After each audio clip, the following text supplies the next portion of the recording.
બતાવો. તાકાત હોય તો ફરીવાર ચેતન વસાવાને જેલમાં મોકલીને બતાવો.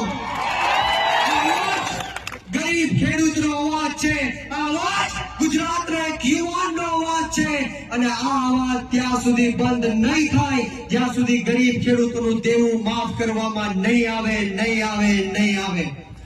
ત્યારે આપ સૌને હું વિનંતી કરવા માટે આવ્યો છું કે નાત જાત ભેદભાવ ભાષા ધર્મ જ્ઞાતિ જાતિ બધું જ ભૂલીને આદિવાસી સમાજના હક અધિકાર અને ન્યાય માટે, ઓબીસી સમાજ એસસી એસટી સમાજના હક અધિકાર અને ન્યાય માટે આપણે સૌએ આમ આદમી પાર્ટીમાં જોડાઈને લડત લડવાની છે, ક્રાંતિ લાવવાની છે, પરિવર્તન લાવવાનું છે. બોલો, પરિવર્તન લાવવું છે કે નહીં?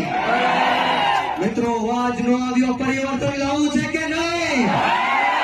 હું અહીંથી નારો બોલીશ પરિવર્તન, તો તમારે બોલવાનું છે પરિવર્તન. તૈયાર છો? બોલો પરિવર્તન. મિત્રો, હું ઠેઠ ભાવનગર થી તમને મળવા આવ્યો છું. આવો નબળો અવાજ નહીં ચાલે. મેં કીધું કે અહીંયા આદિવાસી સમાજના સાવજો ઉપસ્થિત છે. ગર્જના કરવાની છે, અને ગર્જના એવી કરવાની છે કે ગાંધીનગરમાં બેઠેલા ભ્રષ્ટ ભાજપના નેતાઓના કાનના પડદા ફાટી જવા જોઈએ. અને હાથ ઉપર કરી મોટી વાળી તાકાતથી બોલવાનું છે. બોલો પરિવર્તન.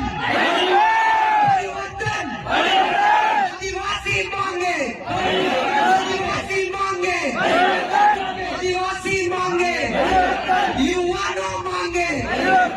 દાહોદ માંગે. ગુજરાત માંગે. જોરથી બોલો, તાકાતથી બોલો. આપ સૌનો ખૂબ ખૂબ આભાર. અમને જય